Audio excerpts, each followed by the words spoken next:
On y va? Qui me lit l'énoncé? Donc la chauve-souris. Quelqu'un me la lit? Moi j'extrais l'information. Allez, on écoute ce que vous allez faire. Je pense que ça peut être intéressant comme exercice. Regardez pas ce que je fais. Je vais parler. Regardez juste votre feuille. Et essayez d'extraire l'information directement en schéma. Et après vous comparerez votre schéma au mien. On essaie de faire ça? Vas-y. Les chauves-souris sont des mammifères capables de voler dans l'obscurité la plus complète, grâce aux ultrasons qui leur permettent de s'orienter ainsi que de repérer leur proie. Ce phénomène est appelé écholocation. Pour ce faire, elles émettent des ultrasons de très haute fréquence à partir de leur cavité buccale ou nasale. Lorsque les ultrasons sont réfléchis par un objet quelconque, l'ouïe très fine de la chauve-souris les perçoit et informe celle-ci de sa position. La distance de l'obstacle ou de la proie lui est indiquée par le temps mis par les ultrasons pour lui revenir. Le fonctionnement du radar est fondé sur le même principe que le système d'orientation des chauves-souris. Une chauve-souris reçoit le retour de signal après 20 millisecondes. Calculez à quelle distance se trouve l'obstacle. Il a déjà fait tout ça. Comment il a trouvé ça?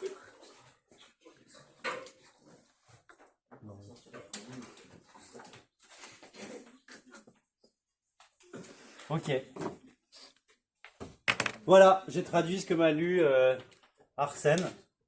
J'ai entendu que la chauve-souris envoyait des ultrasons, c'est donc l'émetteur. J'ai entendu qu'il y avait une réflexion sur l'obstacle. J'ai entendu que son ouïe très fine, donc ça veut dire que c'est elle qui reçoit le signal avec ses oreilles. Ça veut dire que ça, c'est la chauve-souris. J'ai entendu le temps qu'elle a mis à faire l'aller-retour. Donc j'ai mis que l'intervalle de temps, 20 millisecondes. Au passage, vous avez vu, automatiquement, je mets en langage mathématique. Ilias, parle pas au milieu, tu parles derrière, mais pas au milieu, s'il te plaît. Je mets directement en langage mathématique l'information. La notation plus importante que la valeur. Et puis il a lu la question et j'ai entendu calculer la distance entre la chauve-souris et l'obstacle. Donc je le note, et puis je mets un point d'interrogation, comme ça je sais que c'est ce que je cherche. Ok? Voilà. Là j'ai traduit mon énoncé en schéma. Maintenant, suite du brouillon. Qu'est-ce que je dois écrire dans les critères qu'on a donnés tout à l'heure? Faire un schéma et les informations pour répondre. Les informations pour répondre. Alors, là, les informations pour répondre, j'en ai plein.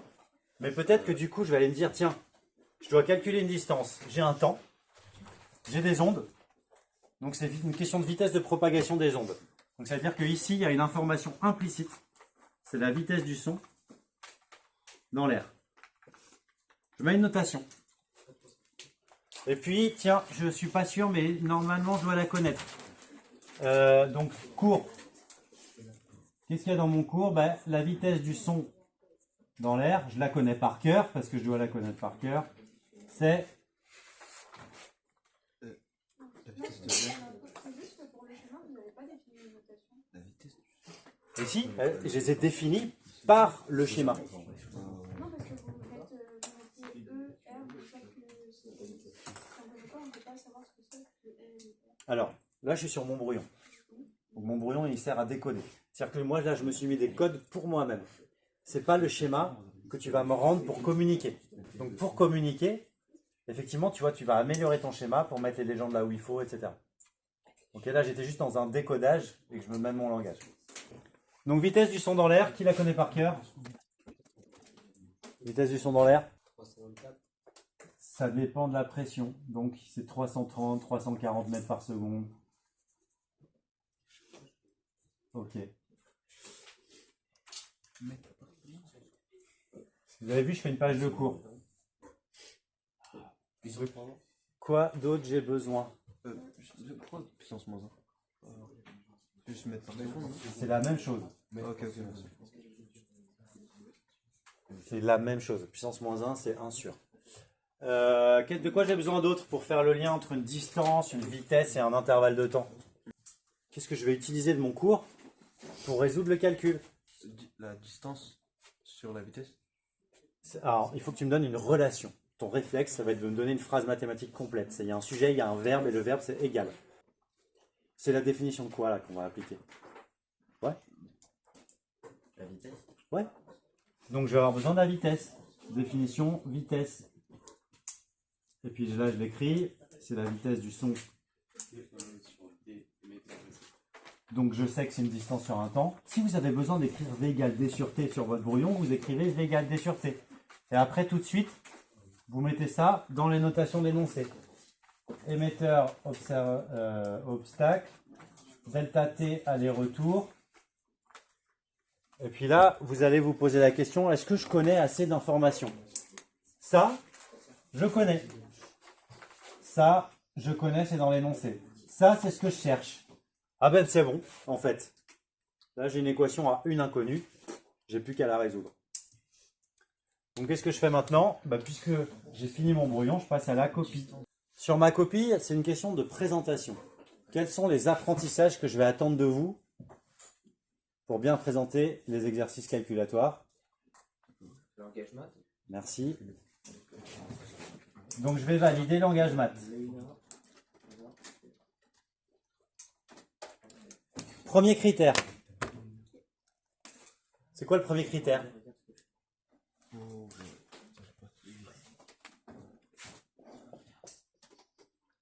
Le premier critère, c'est d'avoir défini les notations mathématiques sur un schéma. C'est le premier critère. Deuxième critère. Premier critère. Je mets les notations mathématiques sur mon schéma. Deuxième critère. J'annonce ce que je vais calculer. Je cherche la distance entre l'objet, entre la chauve-souris et l'obstacle. Vous voyez en abrégé, mais dans votre copie, vous n'écrivez pas en abrégé. Et puis je mets tout de suite la notation. Distance, émetteur, obstacle, parce que c'est comme ça que j'ai noté. Et je souligne. Ça, c'est ce que je cherche. Quel est l'intérêt de mettre la notation dès le début? C'est que vous savez que vous avez répondu à votre question quand à la fin vous êtes à DE ob égal. Dès que vous avez ça, c'est que vous savez que vous avez répondu. Ensuite, ça c'est le deuxième critère.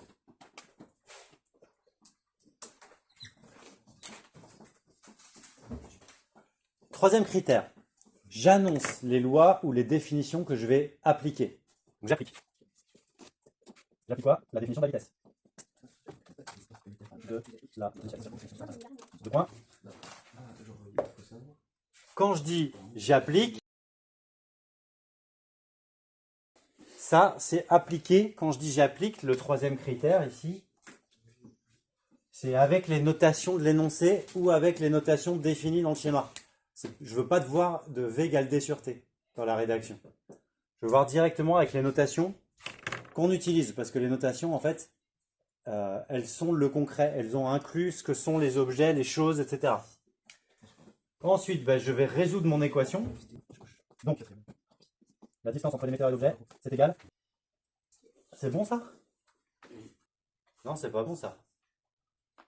Regardez. Quel est le trajet? En fait, l'onde, elle a parcouru 2 fois la distance. Donc en fait, ici, il y a un 2. Et ici, il y a un 2. On a parcouru 2 fois la distance, non? Entre l'objet et l'obstacle. Entre l'obstacle et l'émetteur. Oui. Donc on n'oublie pas le 2. Donc si j'ai fait ça, donc j'en déduis que c'est la vitesse du son dans l'air fois delta t aller-retour divisé par 2. Et là j'ai mon résultat. J'ai mon résultat littéral, je l'encadre d'une autre couleur. Et après seulement, je termine, après seulement je l'écris AN pour application numérique. Ok? Et je remplace par les valeurs. Donc 330 mètres par seconde fois 20 millisecondes divisé par 2. Et là, vous faites l'application numérique, vous mettez les bonnes unités Et on va apprendre à faire un autre truc. Ça va mettre les unités là. Alors là, ça va être très illisible, mais ça c'est en mètres. Ça, c'est en mètres par seconde. Ça, c'est en secondes. Donc, c'est comme ça que vous vérifiez que votre relation est correcte. Est-ce que vous avez des questions? Pauline. Je comprends pas ce que ça représente AR dans le delta. Aller-retour. Ah, ok.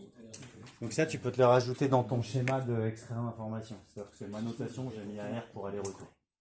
Ça correspond à un bout de l'énoncé, je sais plus comment c'est dit. Je peux pas compris pourquoi on passe de DE à delta temps AR. Attends, et en dessous, on fait fois. je sais pas passer de là à là. Bah, au début, on divise, après, on multiplie. Ok. Donc on a C son vert qui est égal à 2 fois la distance E ob sur la variation de temps. On a ça. Donc en fait, ce qu'on veut, c'est isoler l'inconnu. Donc c'est une résolution d'équation. Alors là, en secondes, si c'est plus simple pour vous, je vous autorise en secondes seulement. Après en SP, ce sera plus permis. Mais vous êtes autorisé, et ce sera valable pour le langage maths, à remplacer toutes les valeurs que vous connaissez directement numériques avant de résoudre l'équation. Et là, je vais le faire en littéral. Ok? Je cherche ça, moi. La distance, c'est mon inconnu. Donc je vais expliciter plein d'étapes. Je vais multiplier des deux côtés par delta t AR. Donc c'est égal à 2 fois DE objet sur delta t AR fois delta t AR. C'est bon pour tout le monde? J'ai multiplié à droite et à gauche par le même nombre. Ok? Si je regarde ici, sur le membre de droite, delta t AR divisé par delta t AR, c'est égal à 1. Donc on peut les enlever. Il ne reste que.